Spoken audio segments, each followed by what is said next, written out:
Hi guys, welcome to the second part of our video series for differential equations. And today, we're going to talk about order and degree of differential equation. And this is actually the first topic na pag-aaralan ninyo when you are enrolled to a differential equation subject. And most probably, you will have a quiz in which you will be given a differential equation and then you will identify what is the order and the degree of a given differential equation.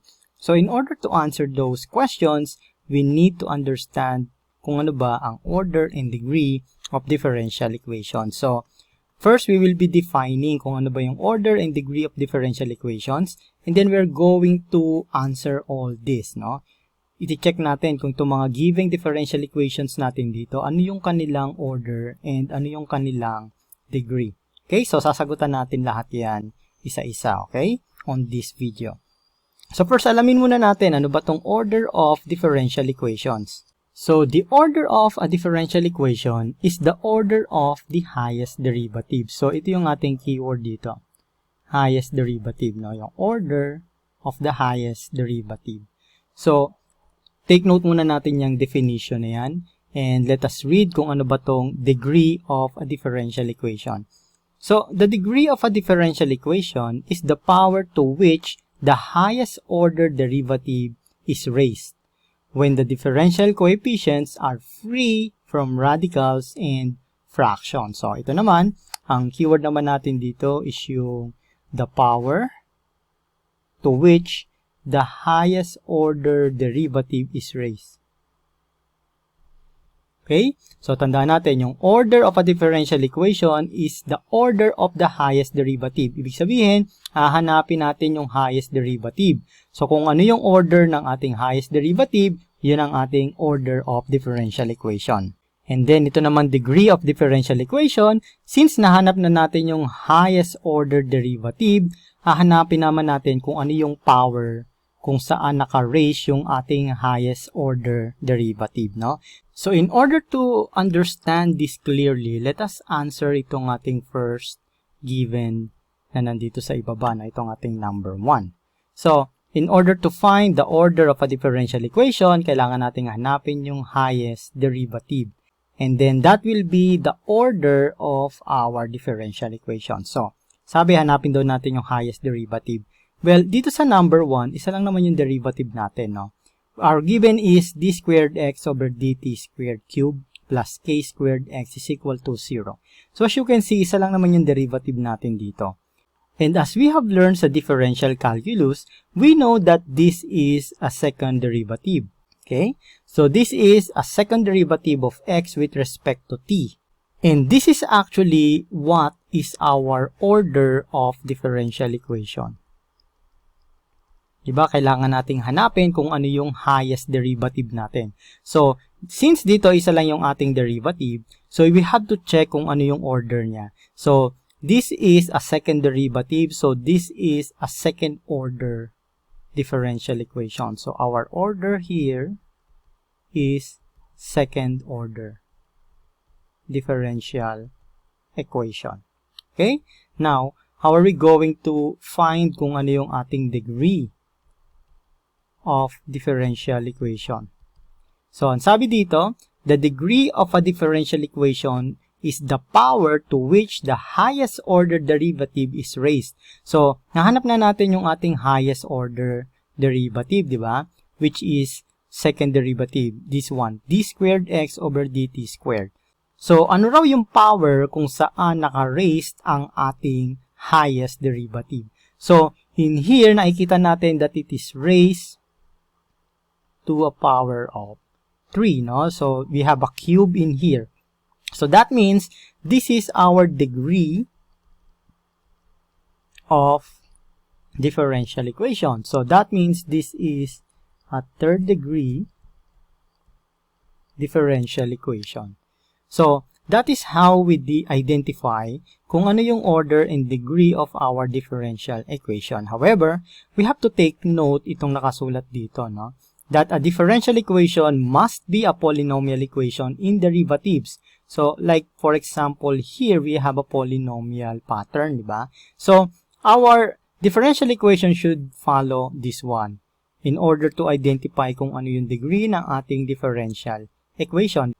So if our differential equation is not in the form of a polynomial equation, well, we will not have a degree on our differential equation. So we will have an undefined differential equation. So more of that we will discuss later sa video na to, no? So let us answer first itong ating number 2. So we have y2 prime cube plus 3y prime plus 4y is equal to 0.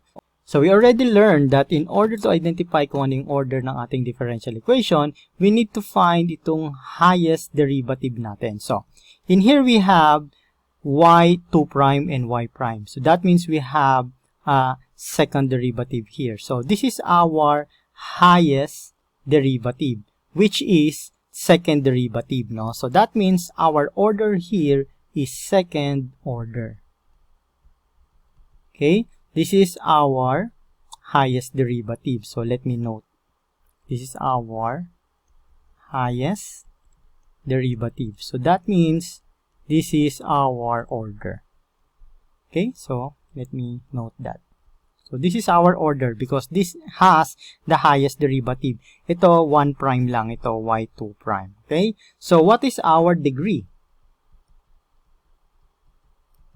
So sabi natin kanina, yung degree is kung ano yung exponent or a power ng ating highest derivative. So this is our highest derivative. So that means this is our degree ng ating differential equation. So that means this is a third degree differential equation.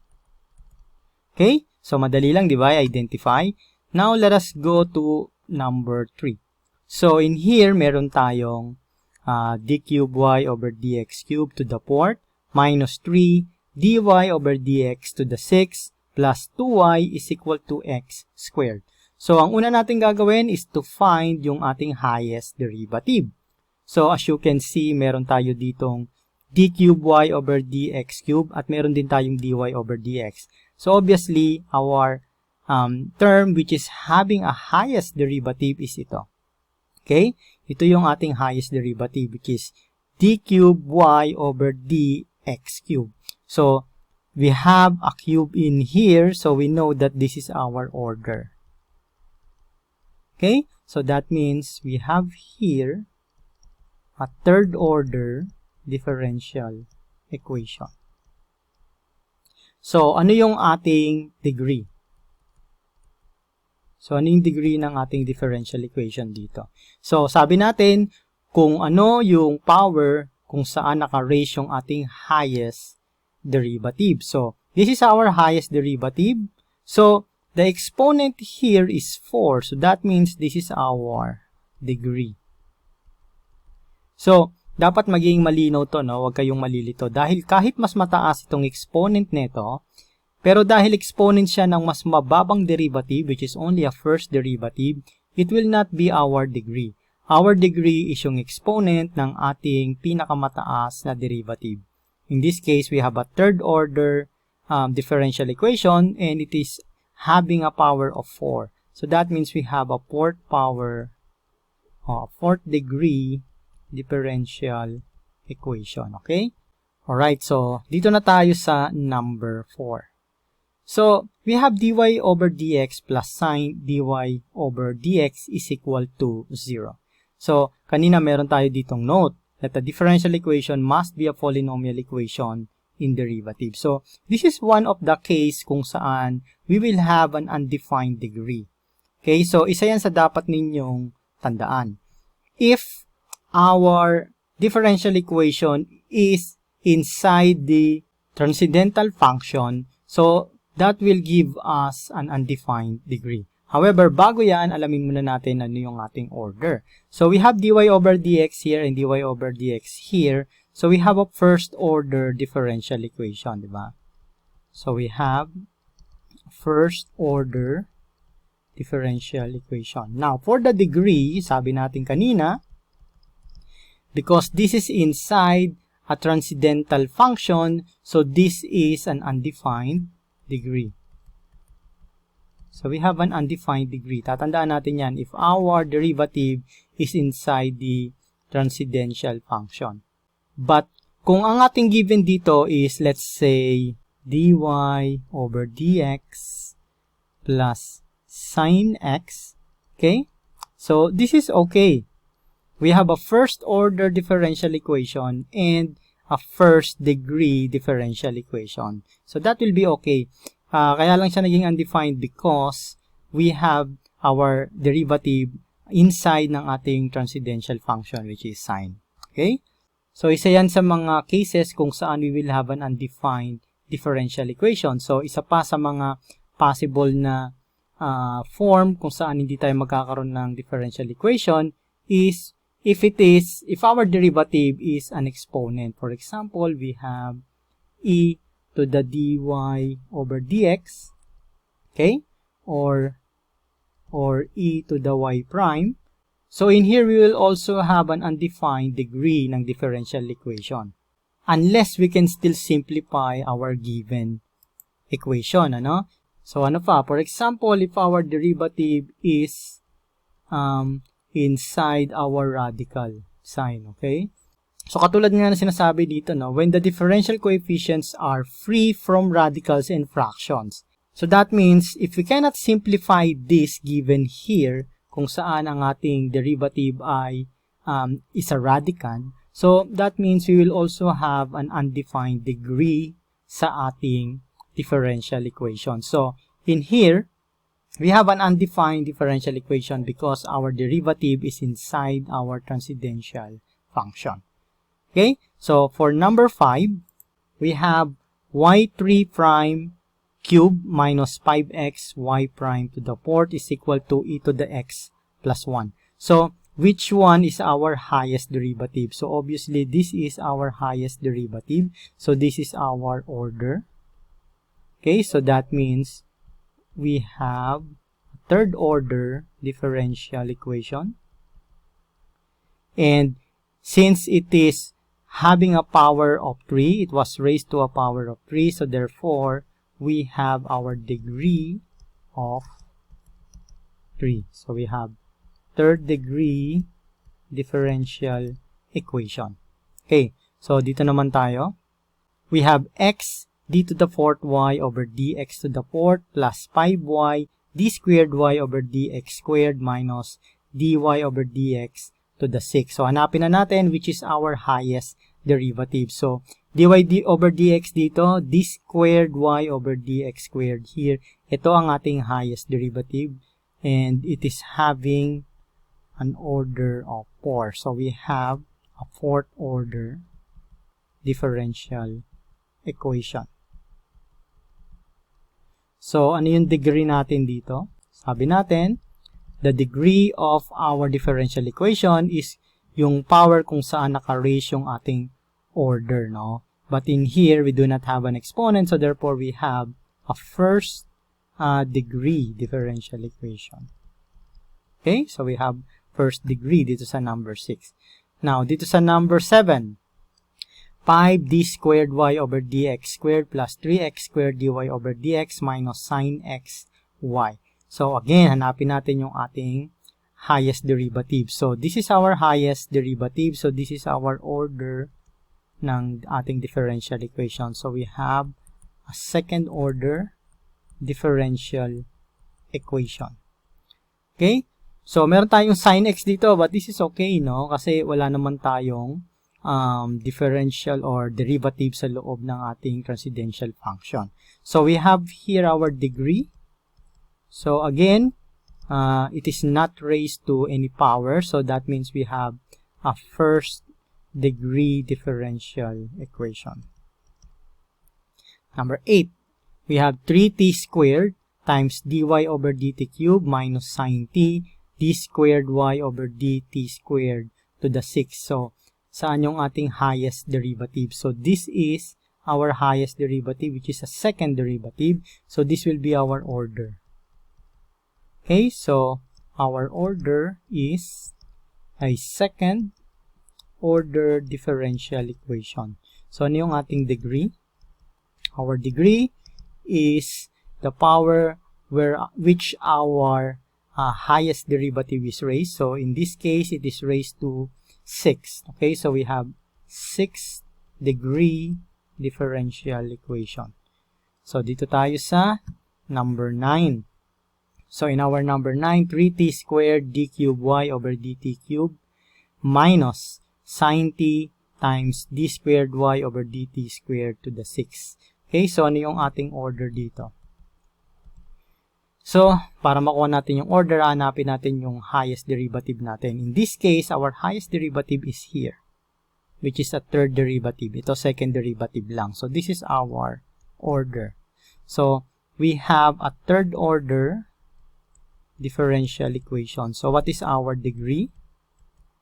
So, sabi natin, yung degree natin is the power kung saan naka-raise yung ating highest derivative. So, in this case, it is only having 1. No? So, we have a first degree differential equation. So, you should not be confused dito kahit naka-exponent ito na 6. This is not our degree dahil ang kanyang base is ito mas mababang derivative. This is only second derivative. No?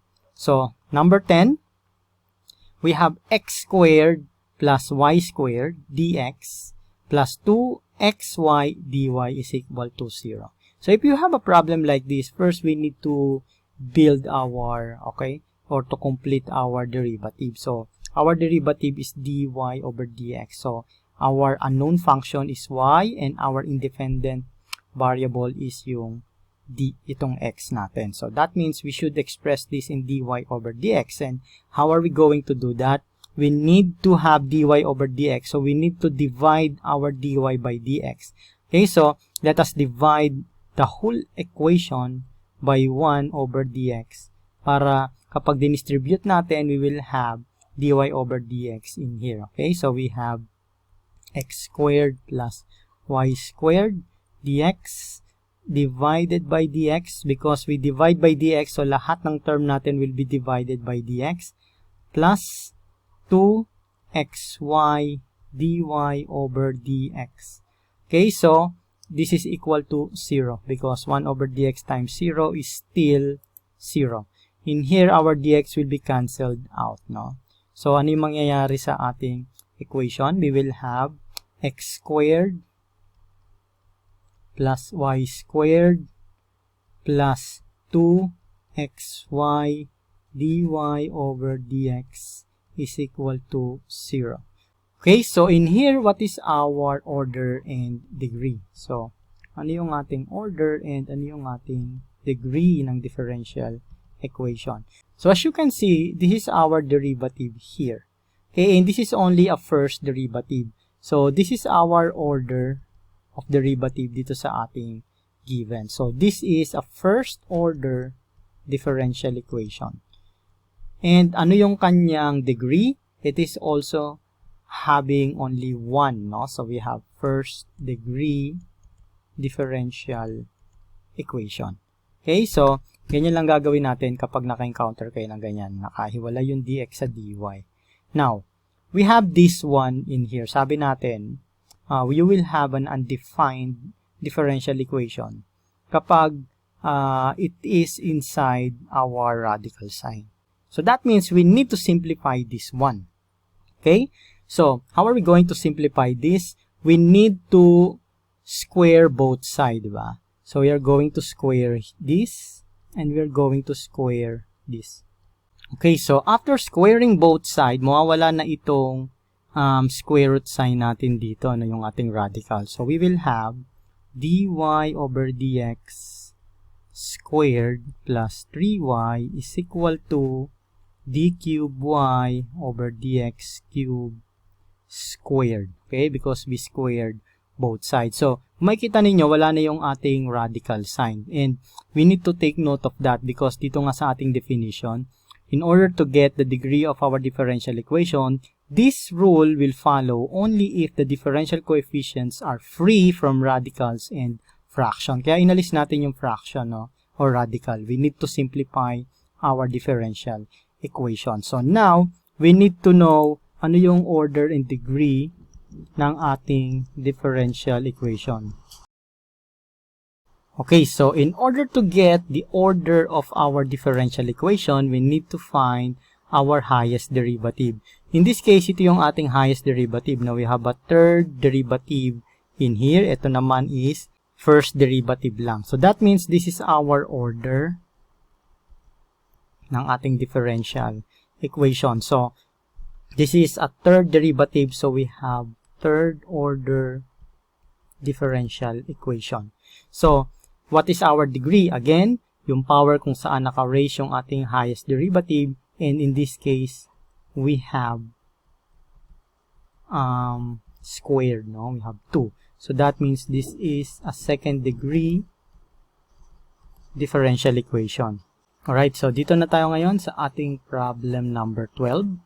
So, it looks similar, no? Itong number 11 natin dito sa number 12. So, we also have square root of 3 plus dy over dx squared, which is equal to y d cube y over dx cube. Okay, so, tulad ng sinabi natin kanina, it should be free of radical and fractions. So, we need to simplify our given here. Dahil meron tayong square root, so we will be squaring both sides. So, we will square this and we will square this, no? Right, so, after squaring both sides of our equation, mawawala itong ating radical sign here. So, we will have 3 plus dy over dx, okay, squared. And this is equal to, okay, our loss of exponent. So, this will be y squared d cube y over dx cube squared, no? So, now we need to identify what is the order and degree of our differential equation. Okay, so to find the order of our differential equation, hahanapin natin yung highest derivative natin. So in here, meron tayong dy over dx, which is just a first derivative. And in here, meron tayong d cube y over dx cube, which is a third derivative. So this is the order of our differential equation, right? So that means we have third order differential equation. And the degree of our differential equation is the power kung saan naka-raise yung ating highest derivative. So this is our degree. Okay? So that means we have second degree differential equation. Okay, so number 13, we have y2 prime minus 2y is equal to sine y prime. So, identify muna natin ano yung ating order. Sabi natin, yung order ng ating differential equation is the one which is having the highest derivative. In this case, this is our order of differential equation because this is a second derivative. So, this is a second order differential equation. So, ang degree natin, okay, so, meron tayo ditong sine y prime. So, ito yung case na sinasabi natin kanina. Our derivative is inside the transcendental function. So, that means we have an undefined differential, the degree. Okay, we have undefined degree of differential equation. Okay, so I hope clear na tayo dyan, ano? Let's go now to problem number 14. So in here we have y3 prime plus y squared plus e to the y prime is equal to 0. So what is the order of our differential equation and what is the degree of our differential equation? So hahanapin natin yung highest derivative natin, no? So obviously this is our order because this is third derivative. So we have third order differential equation. Okay, so what is the degree of our differential equation here? So kanina nabanggit na natin to, no? If it is an exponent, no? If our derivative is an exponent, we have an undefined differential equation. So dahil ito, we have e to the y prime. So this is undefined degree ng ating differential equation. Okay, so now, last problem, we have y squared minus e to the y prime is equal to 0. So what is the order and degree of our differential equation. So we have y prime here, which is a first order differential equation. So we have first order differential equation. So what is the degree of our differential equation here? So huwag tayo masyadong magmadali, kasi kanina meron tayong e to the y prime. Sabi natin this is undefined. That will be undefined if we cannot simplify this further. But this case, we can still simplify our equation. So we have y squared. Okay, tatranspose ko to sa right side. We have e to the y prime.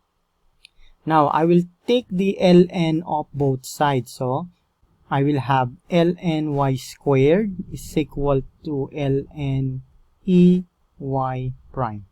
Okay, so based sa rule ng ating logarithm, we have ln y squared is equal to y prime ln e. So, nakita nyo, naibaba na natin yung ating y prime. And we know that ln e is just equal to 1, diba? So, that means we have ln y squared is equal to y prime times 1. Okay, so that means ito na yung ating equation, ln y squared is equal to y prime. Okay, so now as you can see, we have a first order differential equation as we have written already. Now what is the degree of our differential equation here? That will be the power to which our highest derivative is raised, and in this case, we just have 1. So we have first degree differential equation. Okay, so nasagutan na natin lahat ng ating problems dito sa ating video today about order and degree of differential equations. So in our next video, we will continue answering problems in differential equations. So katulad nga ng mga binanggit natin sa ating first video natin, we will be solving many problems in differential equations. So para lang tayong nagkaroon ng reviewer or solve problems na libro, but we will be explaining step by step yung mga ginagawa nating calculation. So with all of that and more, I will see you in our next video. To watch more of our lecture videos about engineering and STEM subjects, please subscribe to our YouTube channel and click on the notification bell para lagi kayong updated sa mga videos na i-upload namin. We are regularly uploading tutorial videos in engineering, mathematics, chemistry, physics, at iba pang subject na magagamit ninyo sa inyong pagre-review. So, thank you very much sa patuloy ninyong pagsuporta sa enginerds.org.